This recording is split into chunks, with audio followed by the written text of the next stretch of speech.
Hi, everybody, and welcome to the 2024 North American Snow Sports Journalists Association Annual Award Show.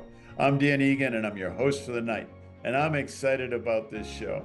Nasja brings together the best of the best of winter sports media from around North America, and these awards are meaningful and impactful, and we're happy that you're here. With the recent hot weather and being the summer solstice, winter is right around the corner, but let's not rush it. Okay, well, kicking off the show tonight is the president of Nasja, Charlie. Charlie, how you doing tonight? Good, Dan, and thanks. And thanks for hosting tonight's annual Nasja Awards.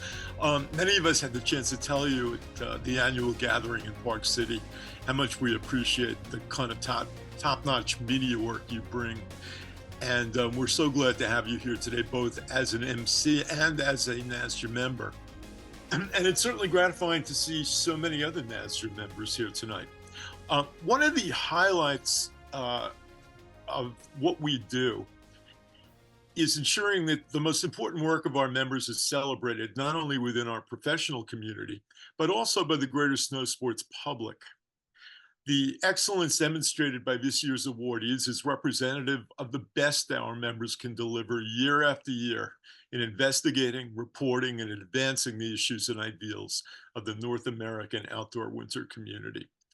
Each winner truly has the right to take pride in this level of peer recognition and achievement, and the board sends our most heartfelt congratulations to all of you. For 61 years and counting, Nasja has served as the leading proponent for the interests of snow sports journalists throughout the US and Canada. And today, Nasja's mission has never been more vital. As we know, over the past several years, media consolidation and now the advent of generative artificial intelligence have presented existential challenges to the survival of snow sports journalists and to journalism in general. Even under these circumstances, however, Nasja has continued to provide the same crucial services to its members as it always has. We serve as a news and information disseminator, a legislative advocate, a conduit between our journalists and corporate members, a professional development resource through our electronic education programs, a discount ski pass facilitator, which I know all of you appreciate, and as a generator of professional camaraderie through our live events and simply by interacting with one another. I promise we continue with all of that and always will. Nasja is also continuing to forge ties with other media advocacy groups and winter sports organizations and exploring publishing opportunities on behalf of the whole membership. We're collaborating with our partners at Aisha and the Hall of Fame to build a more dynamic community. And we're out there advocating for the economic and speech rights of our members in Washington, Ottawa, and elsewhere. And that includes efforts to get you paid for the Gen AI ingestion of your works. As you know, it's only through the support and energetic participation of our members that we're able to advance your interests and to publicly celebrate the terrific work that all of you do. In that regard, I want to thank all those past Nasja board members who have joined us here tonight and give special recognition to our current board of directors, including immediate past president and organizational guru Jeff Blumenfeld, VP Bob Curley, Jay Flem, Bonnie McPherson, John London, and our superb executive director, Janet White. So congratulations again to all of tonight's nominees and winners, and please keep those membership renewals coming in. I can't stress that enough. Your Nasja affiliation is crucial to all of us for our professional survival, so please spread the word on that. We always look forward to seeing you every year, and to seeing you in person at next year's annual extravaganza in Lake Placid, starting on March 26th in the year 2025, of course. So make your plans and reservations early. It was a really, really fun gathering in Park City this year, and it will be just as much fun in the future. And with those subtle reminders, Dan, it's my pleasure to turn the floor back over to you. Well, this is a big night here for Nasja. We're excited everybody's here. Our first set of awards is the Harold Hirsch Award of Excellence. The Harold Hirsch Award promotes professionalism in winter sports coverage. The Harold Hirsch Award recognizes creativity and excellence in editorial and artistic content in both print and broadcast journalism. We have the awards for words, single words, multiple and columns, as well as images, and then the Nasja Awards, the Mitch Kaplan Award for spirit and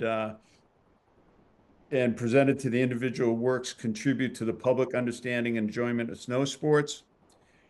The Bob Gillen Award honors the individual corporate members of contribution to the advancement of snow sports and exemplifies the highest standards of professionalism in public relations and communications. And the Carson White Award, annually since 1969, Nasja has recognized innovators and pioneers who have made a significant and lasting contribution to the North American winter sports with the highest honors. The Carson White Snow Sports Achievement Award. The award is named in the memory of the first president of the U.S. Ski Writers Association, prior to Nasja. And then we have our outstanding competitive awards, in which this year we had a tie. The Paul Robbins Outstanding Competitor Award is awarded to North American snow sports participants who have distinguished themselves in amateur or professionals competition during the current season. The winner will be selected by online vote and active press and retired press and corporate members. And that moves us into our first award, the Harold Hirsch Award in words, standalone words. And that goes to Cindy Hirschfield. Thank you, Cindy. Cindy is a lifelong skier who lives near Aspen, Colorado, and is passionate about all things winter. She sees the sport through the lens of the consumer and local diehards. Her stories cover the gamut of current day issues facing the ski industry, as well as hard to find facts that consumers need to know. She's a lifelong freelance travel writer and regularly pins stories in the New York Times and many national and regional magazines. The article submitted for this award was titled, "Can Steamboats Save Nordic Combined?" It's a deep dive into the influence of Steamboat Colorado on the Nordic community and producing as Olympians. But the article also explores the inequity when it comes to women jumping in the Olympics. With that, let's welcome to the show Cindy, and congratulations. I'm very honored to receive the Hirsch Award. I always feel like I have a little extra connection to it because of the common element in my name with Harold Hirsch. That's great. And so, I looked at the article on steamboats, Cindy, and it's amazing. First of all, how did you come up with the idea to do it, and what sparked the motivation? My editor at 5280 magazine, where it was published, put out a call for winter pitches, and that was something. I'm trying to remember where. Yeah, I don't know why. Maybe I had just read about it, Nordic Combined not being named an Olympic sport for women at the time. And yeah, so I pitched it to her, and we talked about it, and it was really interesting to research and talk to the young women who are competing in it. It is the only Olympic sport, summer or winter, that does not have a men's and a women's category. And there are lots of reasons for that, none of them particularly valid in the minds of competitors or fans of the sport. And I don't know what the future will hold, but the women who compete in it, still really love what they're doing, and they don't want to specialize in either just jumping or Nordic skiing. And so they see this as their really special opportunity to do both. Nordic Combined provided a lot of opportunity for American Olympians from Steamboat and Utah, and Billy DeMong recently inducted in the U.S. Ski and Snowboard Hall of Fame. Just talk about that, the success that the U.S. have had at Nordic Combined. Yeah, it really wasn't on people's radars here before the ooh, Hmm. 2010 Olympics, I think, 2010, yeah. which is when we had several American men take the podium in Nordic combined. And women's has come much later to the scene. It was maybe 3 or 4 years ago that FIS decided it wanted to emphasize Nordic combined, and they got some Nordic combined competitions, World Cup level for women. And then COVID hit, and they ended up only being able to run, I think, one or two of those competitions in the winter of 2019, 2020. Um, and then now it's gone, it's been a while since I wrote this article, so I don't remember how many competitions for women there are now. But I want to say it's like 6 or 7 throughout the winter season. So it's a little ironic that as FIS is ramping up their support of Nordic Combined, the IOC is decreasing their support. And for the sport in general, I mean, some people have said that even the men's is in danger um, of keeping going. And it's kind of a chicken and egg thing because part of the IOC's reason for not having women's combined in the Olympics is they say it's too small of a competitor pool. None of countries are involved. And yet, for a lot of athletes, the ability to or the opportunity to compete in an Olympics every 4 years is a big motivation, especially in a smaller niche sport like this. So, um, I think with the FIS recognition of it, it is becoming a more viable sport for women to compete in and more appealing. But if it's not an Olympic sport, then that does take away a lot of the visibility and for some young girls some of the motivation. So I don't know where that will lead in the next couple of years, but it'll be interesting to see.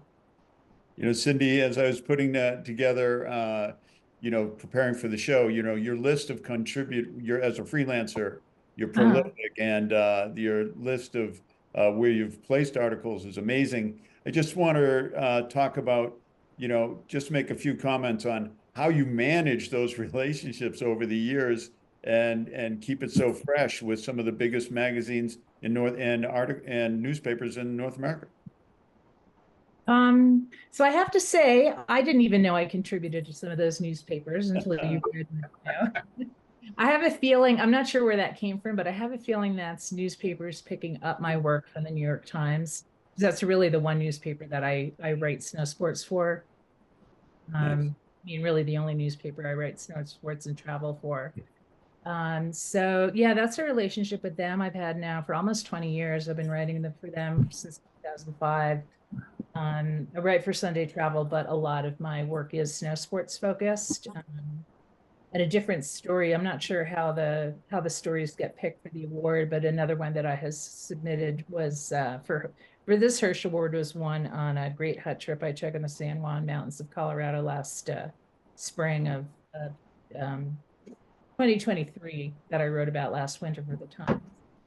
Yeah, I'm busy because I have a full-time day job of being the editor in chief of Cross Country Skier. I'm also a contributing editor to History, do all their copy editing, and then I do freelance on top of it. That's great. Well, congratulations and keep up the great work. And we Thanks look so forward to what much. you do in the future. Thanks so much. Thank you, Dan. Hope to ski with you someday. I don't think we've ever skied together. Let's make that happen. I would love Yeah, that. All yeah. right. Come out to Colorado. I will. I will. Thank you so much. Thank you. Okay. Next for recurring words, Moira McCarthy, who is a journalist based in Boston, Massachusetts, and focuses on local news and events. She writes for the Boston Herald, and her work also regularly appears on Healthline Media, Centennial Enterprises, and the Lowell Sun. Moira covers a range of topics, including outdoors activities, cultural events in the Boston area, and sports-wise skiing and golf. She's an award-winning travel ski journalist who recently added golf to coverage of her list. Her weekly Tea Thursday column debuted in Boston Herald in the spring of 2023. She focuses on course reviews, lesson tips, profiles, and product reviews. McCarthy is an expert skier and a self-professed hack golfer. She approached the Herald, where her weekly Smart Travel and Ski Wednesday column has run for more than 20 years with a golf column idea, and they were immediate yes. As an author, she was hired by the Women's Golf Association of Massachusetts to write a book about their 100-year anniversary. On the Greens of Massachusetts came out in 2001 and was a Moyer is also a regular contributor to Ski Magazine, Ski Area Management, and Yankee Magazine. Her Ski Wednesday in the Herald is the high water mark when it comes to a weekly winter sports column.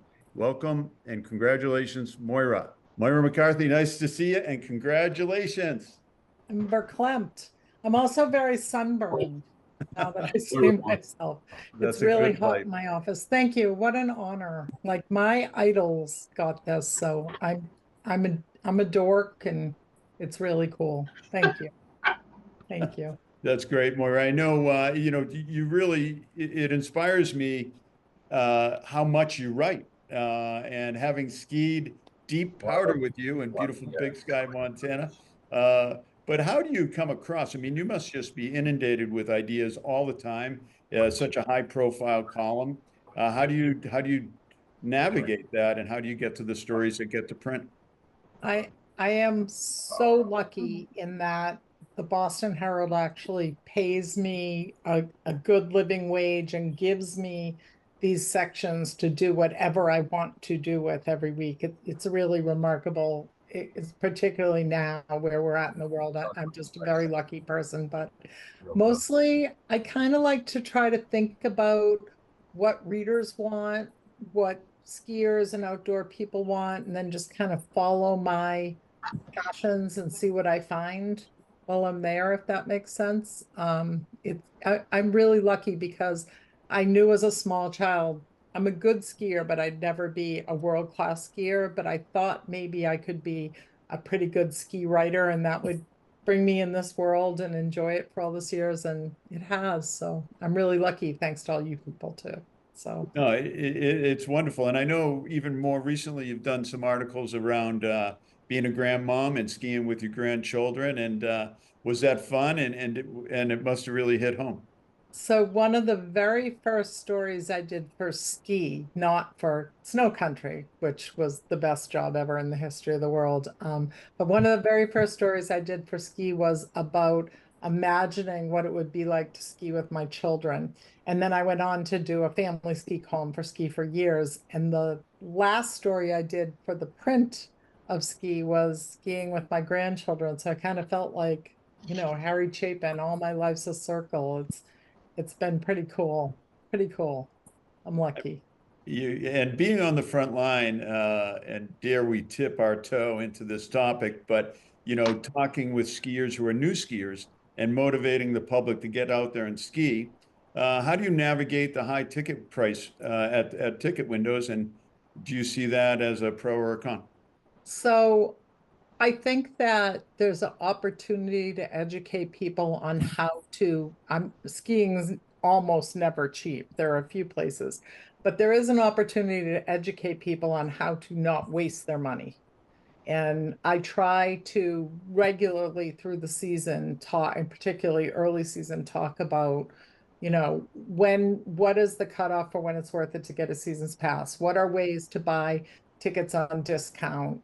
Please don't walk up to a ticket window on a Saturday of a holiday weekend and buy a ticket at the window. So I think those opportunities are there. And then the other thing I think is like, I know it's really expensive, but the value that being a skier or being a ski family brings to you is just remarkable. And so if you can kind of get used to the expense and dig in and find deals like leasing for kids for the season, eventually you're not going to care as much about the price. Not that everyone doesn't care, but you know what I mean? It's such a it's priceless to me. And So that's why you're worthy of the award and why you're on the front line, because that's the message we need to take to the public. And that's a great way, to sell the benefits of skiing and skiing as a family.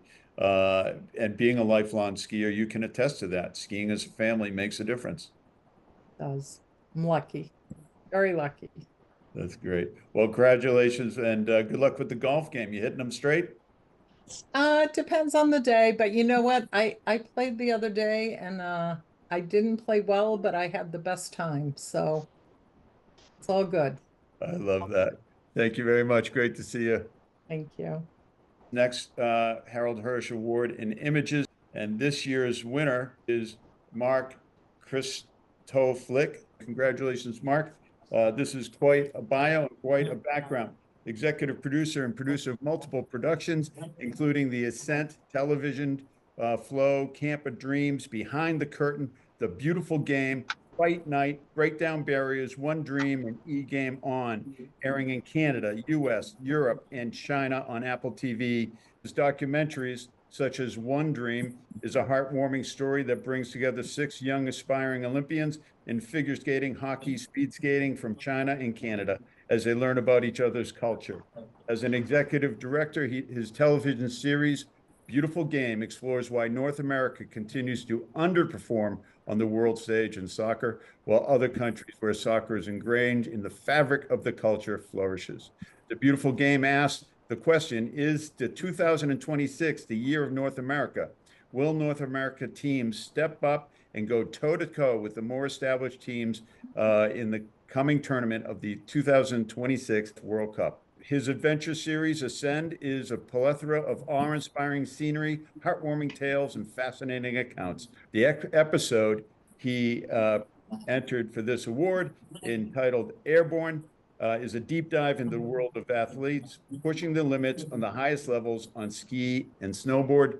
Mark, congratulations and welcome to the show. Well, thank you very much. It's an honor to both have been nominated and to win, and to hear your summary kind of reminds me why I'm a little bit tired now, but it's all very exciting, and the roots is all from skiing. Our world in broadcast television started in skiing, and that's where our roots are, and we've grown into other sports, but skiing is still where the passion is. Yeah, it's amazing with such a broad background. How is it that you found your way into some of these Olympic stories and stories on soccer and football? Like I say, the show Ascend used to be actually called Ski Television, and has been around for a long time in a number of different names, actually since 1979. I've been involved with it and bought into it 15 years ago. But around 5 years ago, we decided to expand it. There's so many great stories around athletes that we saw through skiing, and obviously connected to a bunch of other sports, that there's just so many great stories to tell around athletes and sports, and a lot of our stories are a little bit more grassroots focused, going up to the highest level, not just focusing on the highest level. So what we learned from skiing, we decided to take some of those ideas and bring them to other sports, and things just snowballed a little bit. And yeah, we've been involved in soccer, hockey, MMA, fighting, esports, like you said, a bunch of other sports.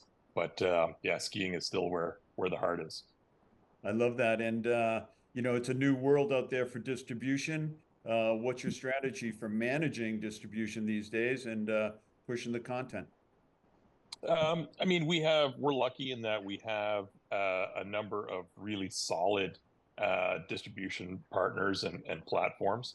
For Ascend Television, Outside Television's our big North American platform, and the idea is just basically to get in front of as many eyeballs as possible with the right platforms and streaming services and so on. And we still do have some traditional linear broadcast platforms as well.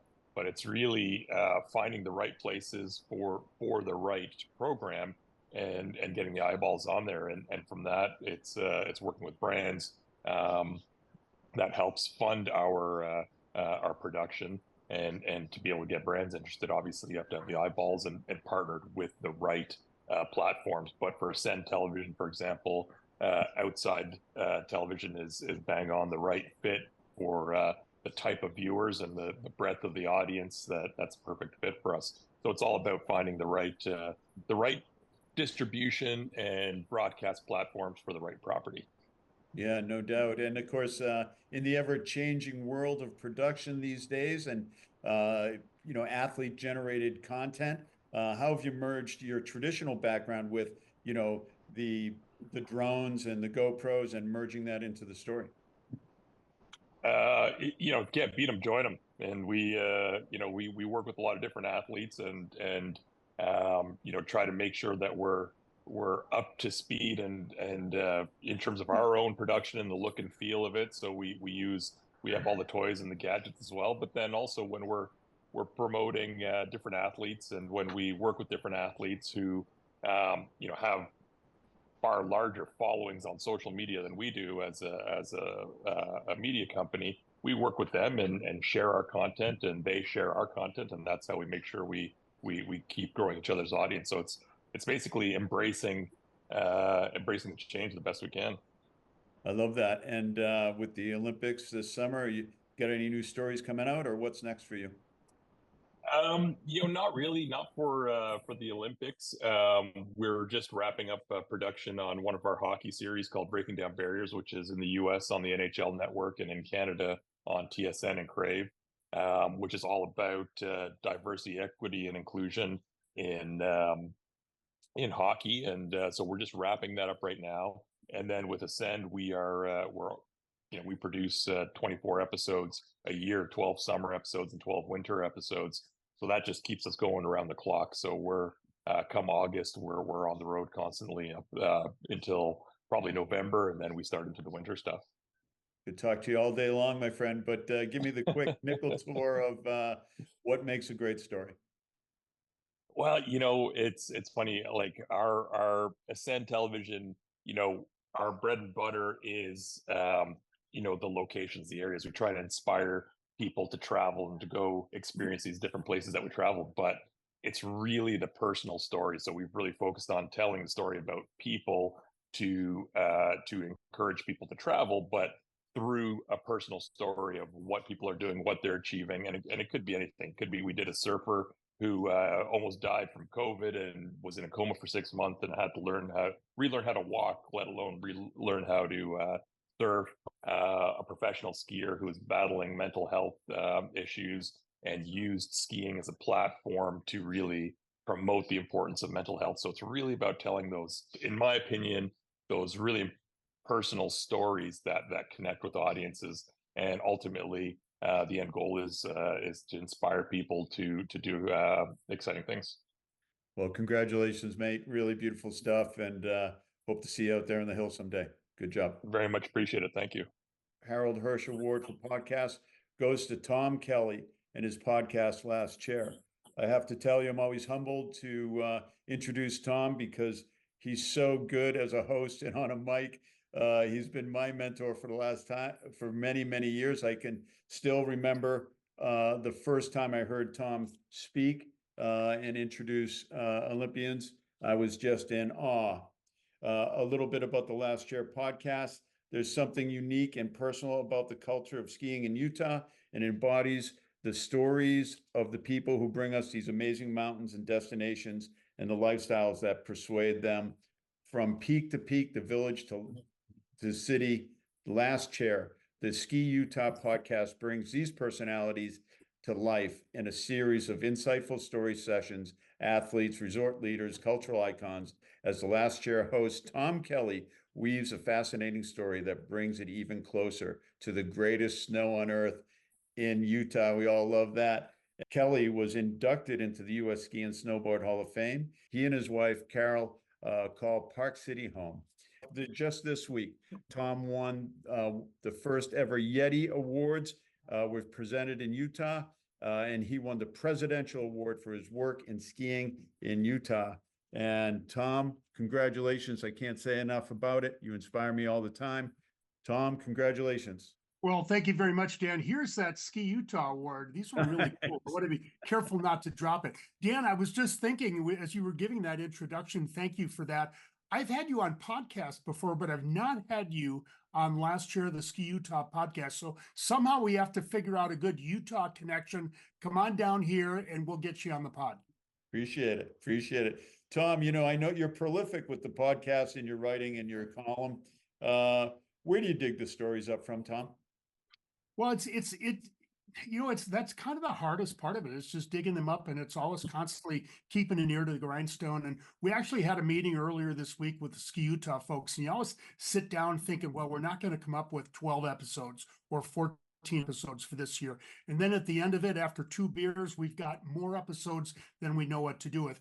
But what we've tried to do with Last Year is to get away from kind of some of the standards. And when we started, and there's nothing wrong with doing an interview with the GM of a resort.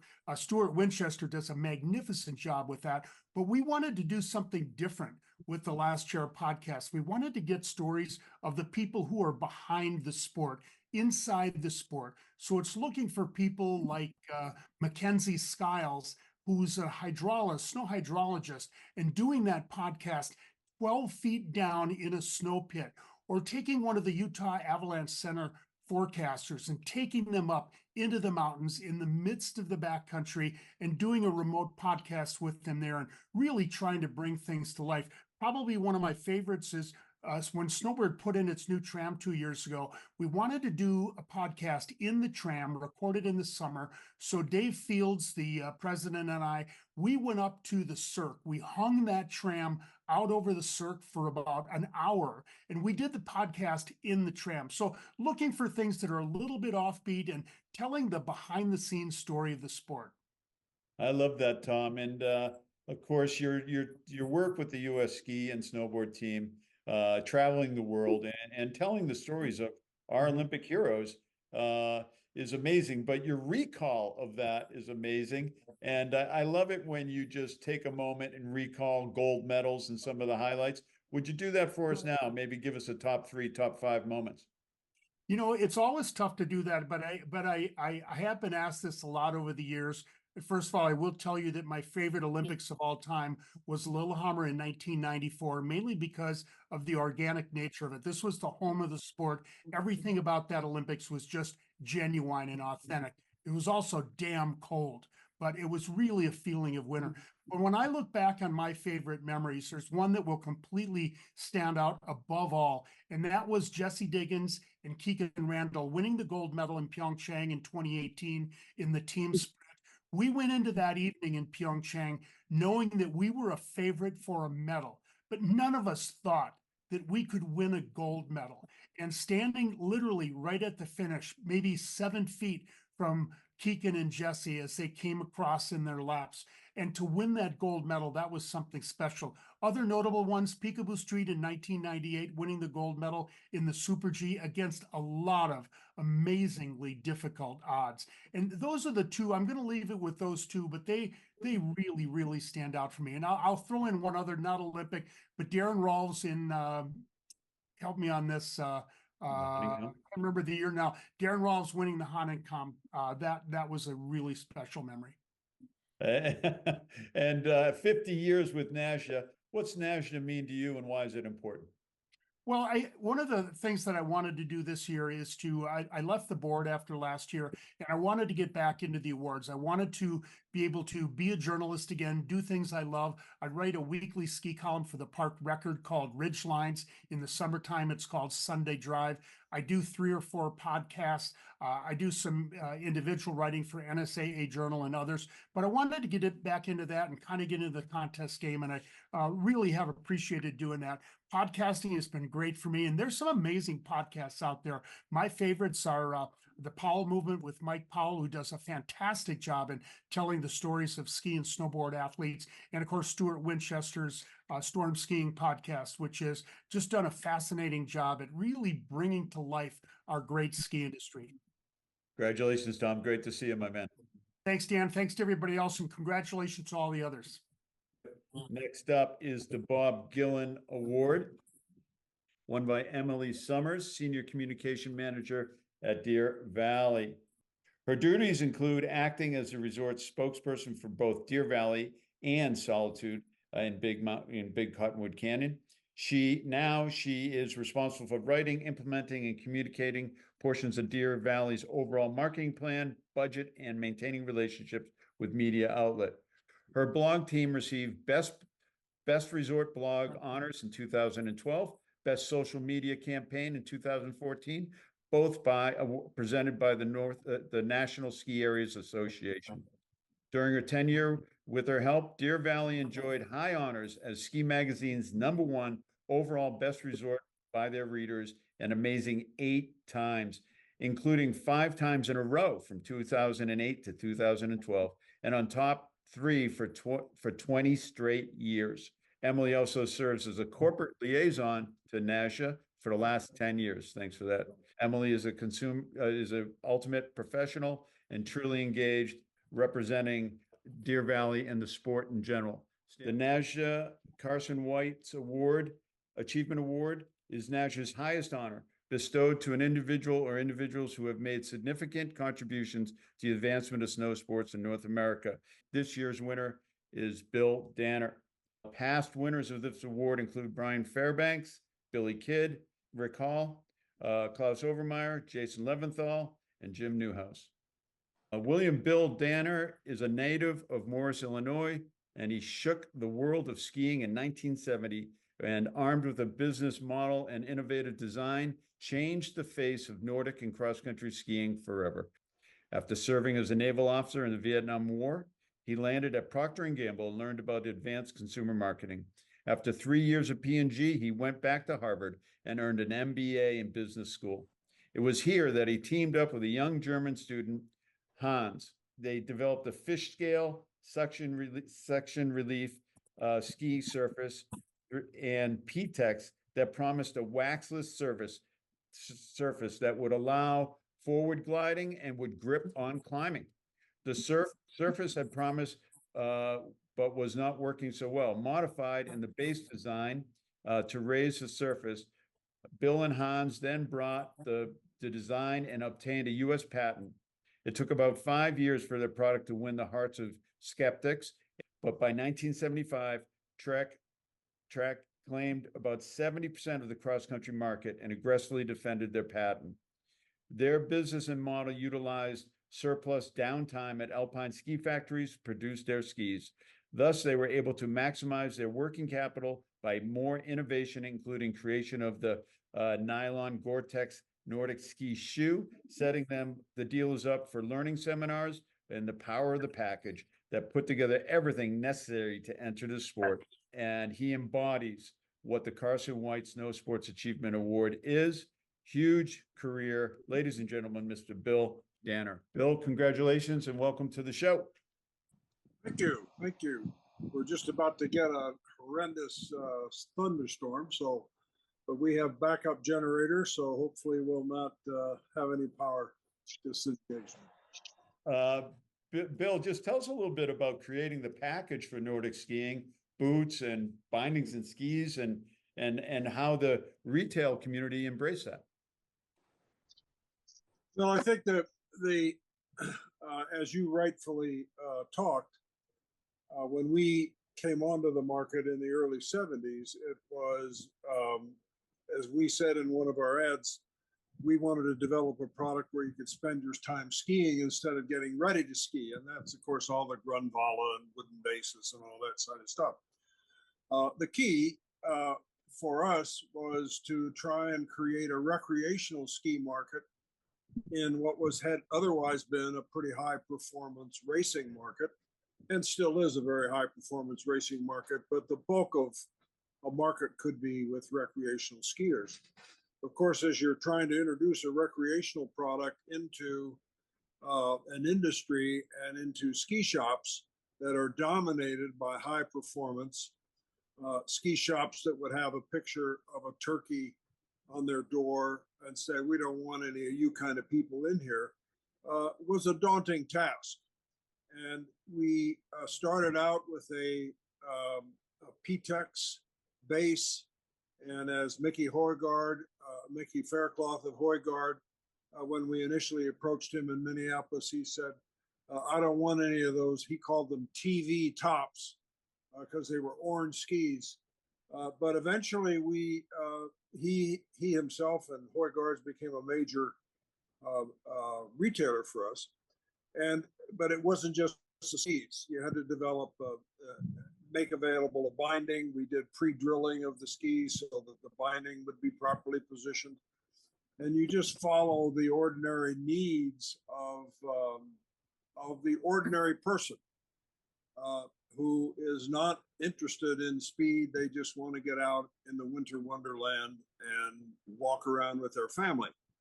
And the key to all of that was the called fish scale base, which was actually initially tried by a Swiss company called Attenhofer, using a patent from a guy that invented this in the paper making business in Western Massachusetts. And he was a ski racer, and he thought this would be a fantastic ski for easy turning and speed. And turns out it was noisy and not very speedy. And a classmate of ours at business school just happened to have vacationed in Switzerland, overheard my partner Hans, and his fast name is called Wojciechka. Thank you. He's now retired and lives in Barcelona. He overheard us talking about the problems we were trying to solve. And he said, I tried a pair of skis in Switzerland, and they turned out to be Attenhofers. And they had this funny base on it, this fish scale base, which, as we noticed, had a sticker on it that said it's licensed by a company called Ski Search in Boston, Massachusetts. Well, we're in Boston. Within 3 days, we had secured a worldwide license under those patents for cross country, which was just one of those, you happen to be in the right place at the right time. But it took many, many years, an enormous amount of resistance, perfection of the product, the ultimate product, which is still in the marketplace under the brand that eventually bought the trademark Karhu, but it's still called OmniTrack, and nobody has come up with a better solution for recreational cross-country skiing. I love that. And of course, we know that Nordic skiing is really providing and broadening the base of winter sports and providing access to winter and to the snow. And as you said, get families out just walking around and enjoying it. That was a big motivation for you, I imagine, to broaden the market and to bring these people into the mix. Well, it was an interesting, as you mentioned, I was at Procter and Gamble, and the consumer goods company, and so was my partner Hans. He was in Venezuela working internationally, and the thing that we learned at Procter and Gamble for successful marketing of products is you research to uncover an unfulfilled need that the consumers have, and then you articulate that problem in a very simple way, and you then offer them a solution. And our approach to cross-country skiing was we articulated the problem and we offered them the solution. And it turned out to be an applicable formula for us in the snow ski business. We had also, I became very active in the what was then just known as the Ski Industries America. And that was also just getting cross-country skiing as considered as a part of the industry. And I was very active on the board of directors, and eventually was a chairman of the board for a few years. So it was at a time when you're trying to merge a couple of things. Snowboarding ended up in the same kind of dilemma.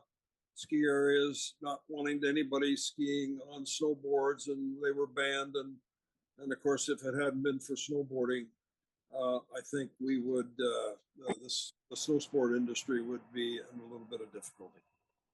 And I love how you innovated to find the excess time and the factories to make the product. That's innovation, cost savings. And I wonder now, as you look at the landscape of skiing and snowboarding and Nordic skiing, any words of wisdom? Where do you see the next opportunity, Bill? Well, I think in our era, the major battle that we had, we were a for-profit company. U.S. company, and we were competing basically against national governments because of their support, because of the significant number of employees that were involved in the manufacturing of skis in Italy and France and Germany and the Scandinavian countries and in Yugoslavia and in Russia. They were not profit generated. They were not profit motivated. They were motivated to keep people at work. Well, of course, you offer a simple way of making products. That's in conflict. So that became a major difficulty. In fact, when we bought Kneissl out of its bankruptcy, that brought us into yet another whole aspect of the ski industry. Kneissl at that point owned the ski jumping world, and they had owned major racing championships and were associated with major championships from Austrian skiers in the Olympics. But the one other thing that we tried to do, as from an innovation standpoint, was once we got involved in the alpine downhill skiing industry, whatever you wanted, we realized that for the recreational skier, learning how to turn easily was not easy. And we came across yet another patent, a guy in Indianapolis, Indiana, for whatever reason, I don't know. He was in Indianapolis. He came up with a patent for a reverse camber ski. And if you think about the way skis now work with the wide, the big profiles and so forth, all of a sudden, if you have a ski that is already downloaded in its center portion, it is so easy to turn and so much fun. Well, we take that idea to our Austrian ski factory, Kneissl, which we own, and they just would have absolutely nothing to do with it. They were embarrassed that we would think of making something that was not a conventional alpine ski, but you had to downweight, turn, and all the old-fashioned techniques. The guy who was in charge of the factory was the name of a guy named Oswald Piekler. Because we owned the company, we had them make a ski which we called the Model OP, a reverse camber ski. But you have to have an enormous amount of resources and just be at the right time. We were not able to get that broadly accepted. And then we we had that product when we merged with Olin. We didn't buy Olin, we merged with Olin. And then your life cycle in the industry sort of plays itself out. And after 18 years or 19 years, you go on to do other things. Well, congratulations. That's a mastercraft class in manufacturing and distribution and marketing. What an amazing career. Congratulations, Bill. And it's an honor to talk with you about these things. Thank you very much. I would just add that I met Bill 47 years ago, almost as long as he's known his wife. And he really was the epitome of the entrepreneur, which encouraged me to start my agency in 1980. And in fact, Bill was my first client. And he let us do the first ever, never ever skiing test with the Blue Star OP. So we've got great memories. Jeff, it's good to see you.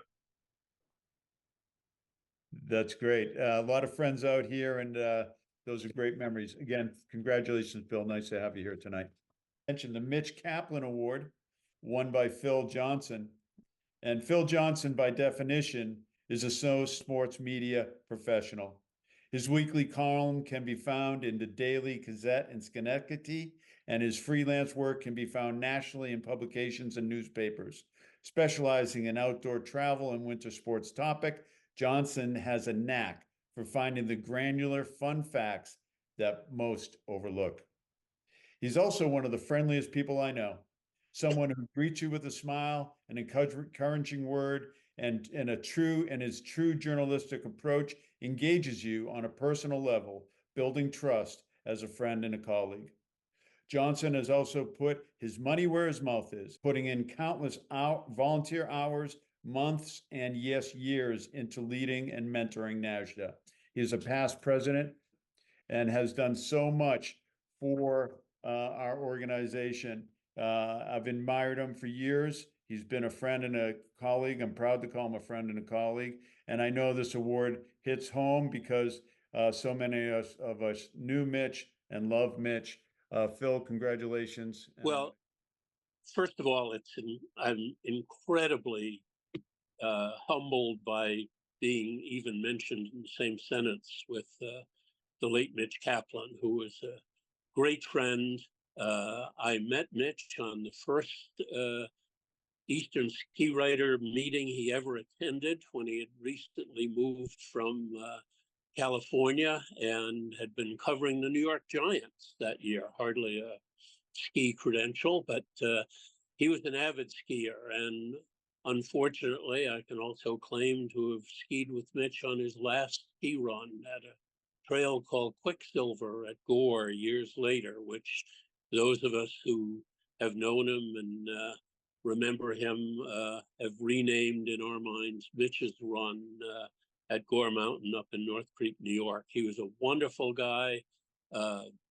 He could not have been more interested and enthusiastic about promoting snow sports, especially with youngsters. He was a great guy and is missed by all who remember him.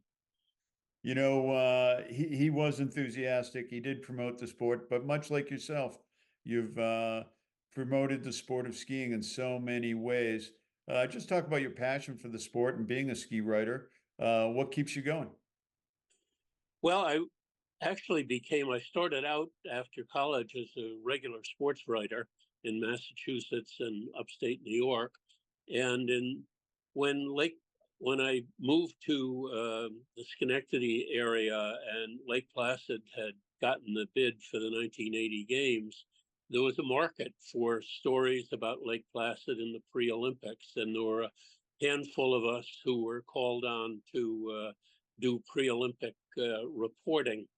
And when it came time for the games in 1980, I got an assignment to go up there with the sliding sports and share a venue with the late Paul Robbins, who anytime you've shared anything with Paul, I'm sure is the origin of many stories. I can only imagine what Tom Kelly is thinking right about now.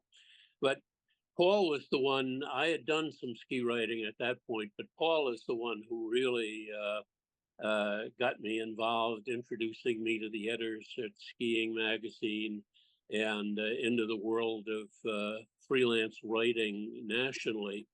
And by the mid 1980s, I was writing pretty regularly. I can also claim that while I joined Nasja in 1973, when the late Don Medevere was the president, and recently celebrated 50 years of membership. It was in the late 80s and 90s that I started writing a weekly column, and I can claim that for 29 years I've authored a weekly column focusing primarily on stories that are of interest, at least I hope they're of interest to people who lived in the area. It's a local sports column, and that's what it's intended to be, and that's what I've always strived for it to be. And I've enjoyed it for many years. It's brought me to a lot of great experiences on the slope. One of the things that really is terrific about that is I've never had to worry about going skiing on my own. My wife, Bridget, and we just celebrated our 50th wedding anniversary, has been right there by my side the whole time. And that has certainly made the ski writing and the times huddling over and looking at an empty screen a lot more interesting as I could share the experience with my wife. And I appreciate all she's done over that time. That's amazing, Phil. That's amazing. And, you know, as you look past and you see where the organization is now, and you mentioned Medevere, and I remember meeting him when I first ran the Nasja conference in 1994 at Ski 93. What do you think about the organization now, Nasja, where we've come from during your years as past presidents and where we're going? Well, certainly social media has changed the whole environment. There aren't people like me who write weekly ski columns have kind of become dinosaurs, but it's a big tent, and you have everything from a Stuart Winchester and some of the podcasts like what Tom has evolved in and his work out in Utah, into the traditional ski columns. The magazines have departed the scene, but it seems like there's still an audience out there for writing about skiing. I certainly see a lot of content, and I think it's healthy going on. I love that, Bill. Phil, congratulations once again, and great to see you tonight. Thank you very much, Dan, and to all the Nasja folks, and especially looking up there and thinking about Mitch Kaplan. I'm certainly proud to have my name associated with his award. Awesome. Congratulations. And as we get now to the Paul Robbins Outstanding Athletes of the Year award, we had a tie this year with Jesse Diggins and Mikhail Kingsbury. And we'll open up, first tell you a little bit about the award. Awarded to North American snow sports participants who have distinguished themselves in amateur or professional competition during the current season. We're going to open up with Jesse Diggins. Jesse Diggins is an American cross-country skiing legend. She is the most accomplished cross-country skier from the United States in the sports, having won 2 World Cup overall titles, 3 Olympic medals, 6 World Championship medals, and numerous other event championships. She embodies a true champion, tough, gritty, graceful, smart, and displays commitment. A fierce competitor, she never misses the opportunity to smile and to enjoy the ride. At 2022 Winter Olympics, Diggins won a silver medal in the 30K freestyle and the bronze medal in the individual sprint, making her the most decorated American cross-country skier of all time. Diggins has also won 6 medals, including 2 golds at the FIS Nordic World Skiing Championships from 2013 to 2023. Diggins won the women's overall title for the 2021 FIS Cross Country World Cup, becoming the first American to win a season title and the first American to win since Bill Coach in 1982. She again was the overall winner of the title in 23 and 24. Truly amazing. I love seeing her social media. She has so much energy. She brings so much to the sport. She was the first American to win the individual event gold medal by winning the 10K freestyle in 2023.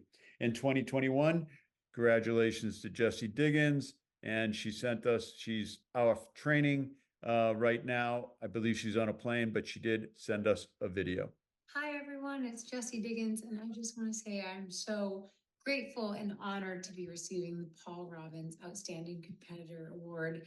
This is a huge honor. And I just want to say a huge thanks to the team, because we don't achieve anything alone and we don't achieve anything without help. And I am so fortunate to have the most incredible team behind the team. Not just my amazing teammates who push me and challenge me and support me in training every day, and not just our coaches, but also our wax techs, my care team, sports psychologists, strength coaches, all the people behind the scenes that make it all possible. There's a lot of moving parts that keep a season rolling and keep us all together and on track. And so it's just an amazing honor to be part of the U.S. cross-country team and to be able to represent our country on the World Cup stage. And I hope to keep doing it for years to come. Tom Kelly, if you're still out there, you mentioned her earlier. Tom, just talk a little bit about Jesse Diggins and how important her accomplishments have been for the U.S. in general and for Nordic skiing. Well, first, just a little toast to Jesse Diggins. What great accomplishment. Congratulations to her.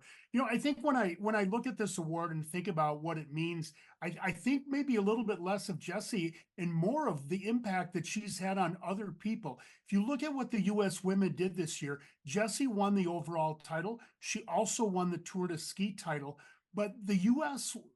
had 4 women finish in the top 25 in the World Cup. That's on the same level pretty much as Sweden and Norway. If you think back in time, that just didn't happen in the past. And that's happening because of the results and the inspiration that Jessie Diggins and before her, Keegan Randall have provided. So, you know, it's an award for Jessie and she certainly deserves it. But I think the bigger point here is the impact that Jessie is having on the entire country and so many young cross-country ski racers.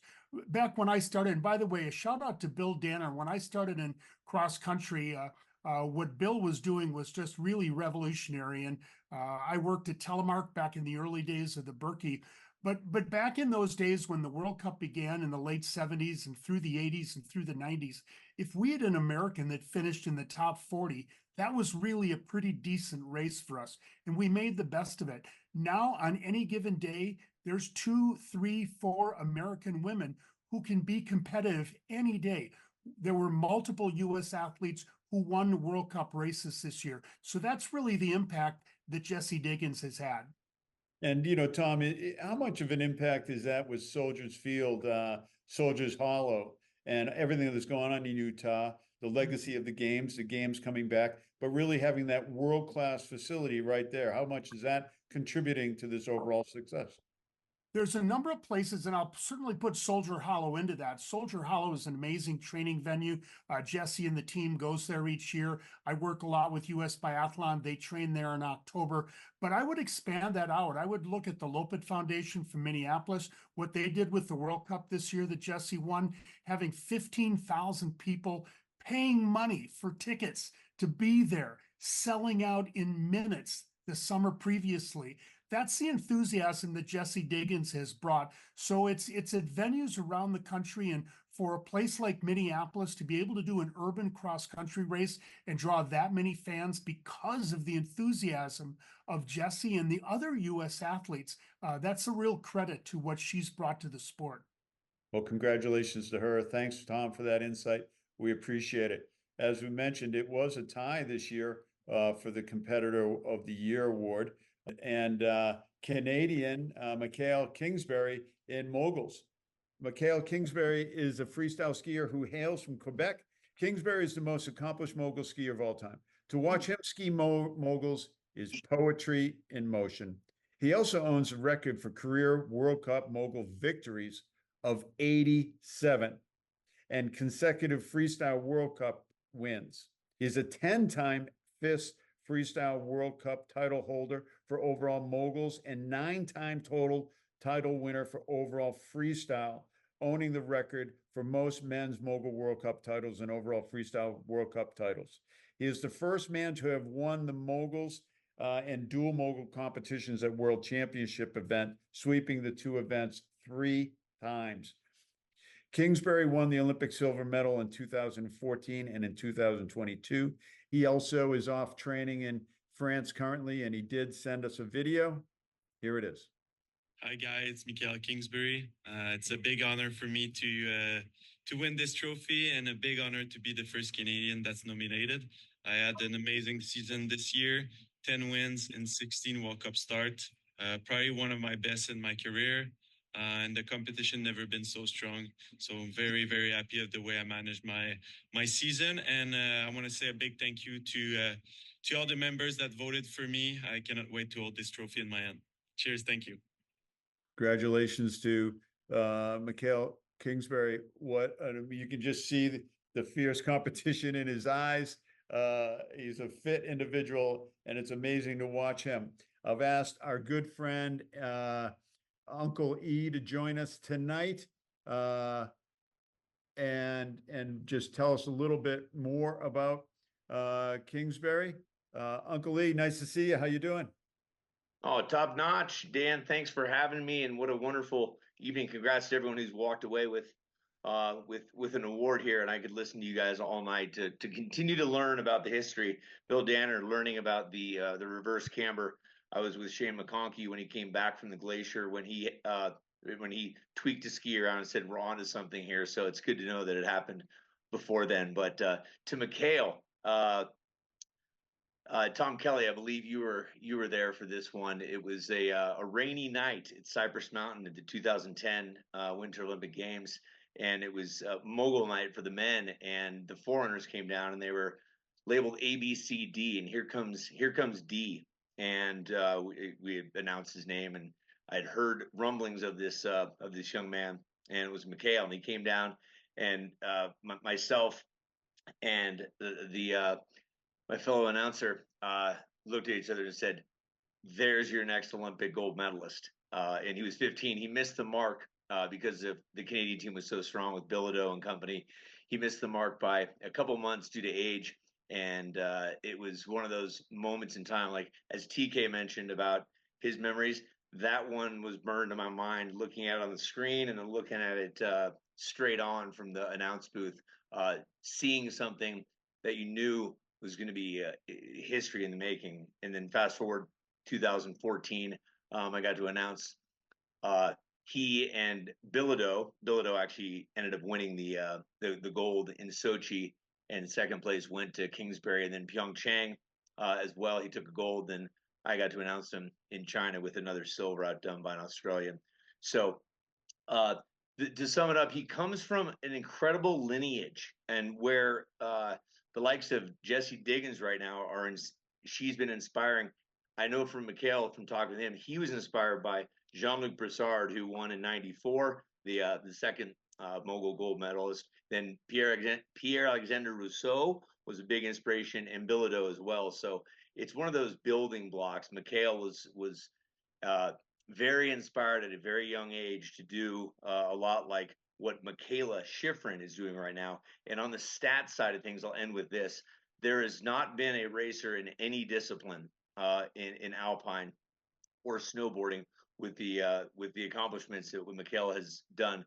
151 starts, 129 podiums, 90 victories. So that podium ratio is 85%, and his win ratio is 47%.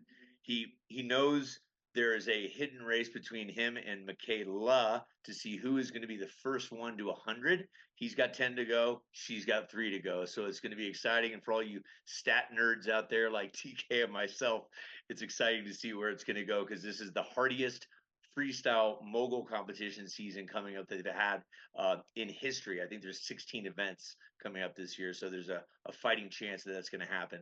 But a true gentleman as well. His mom and dad are just wonderful human beings, and you can see where the kindness wore off on the Quebecois, Mikhail Kingsbury, the king, the goat. Thank you very much, Dan. You guys have a nice evening. Chris, it's amazing, to watch him ski, and it's the same sort of thing with Michaela. Like, he's good, right? But it's hard to say exactly what it is. And you've watched him so much, you've called him so much, he's so consistent. But what do you think is the magic sauce and how he is attacking these moguls? It's the mental mindset. Obviously, you got the physical strength, but his mental mindset, very similar to David Wise. They said something similarly, is that you're only as good as your last run. And so to not get hung up on what just happened and focus on what will be happening, and obviously learning from those mistakes, but not to dwell on them. That is really the mark of a champion, and that's the truth. When I think about Michaela and I think about Mikhail, I like to put it in perspective that's their winning percentage is the equivalent of Tom Brady throwing a touchdown pass every time he gets the ball. It's not just a completion. It's a touchdown pass every time these guys go up, both of these athletes, and they're not really yet recognized at the level of other major athletes, whether it's the Williams sisters or others that have sort of recognized way beyond their sport. Is that time coming for skiing? Their accomplishments is mind-blowing. Are we going to see them reach beyond the snow sports media here into mainstream? Ooh, well, I believe, well, for Michaela, she has certainly, that's, yeah. Mogul skiing is Hannah Carney put it real well. She tied Donna Weinbrecht with 46 wins.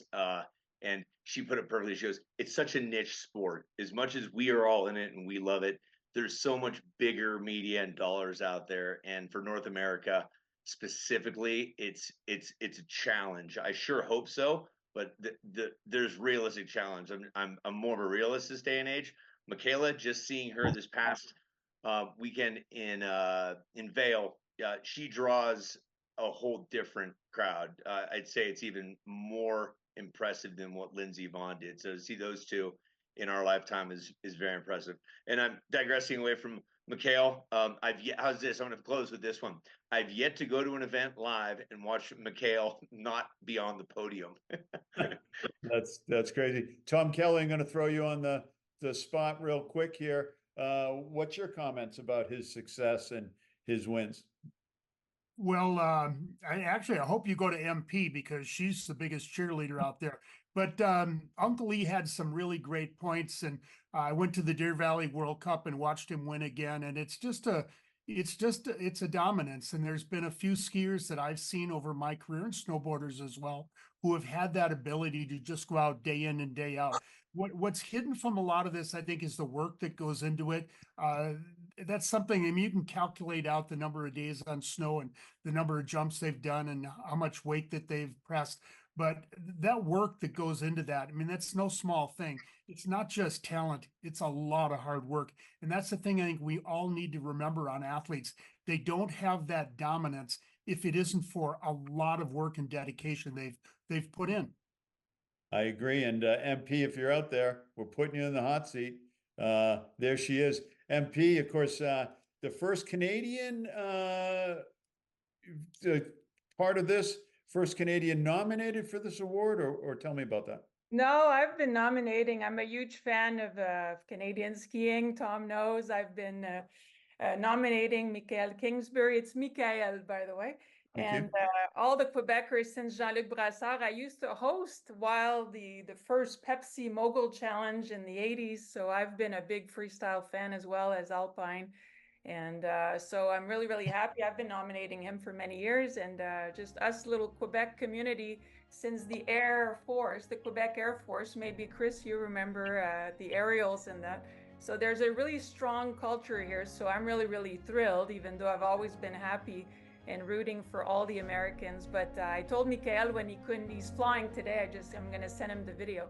And I told him, I said, you're also the first Canadian to ever win in Nasja's 60th anniversary. So thank you to all my fellow members who voted for him.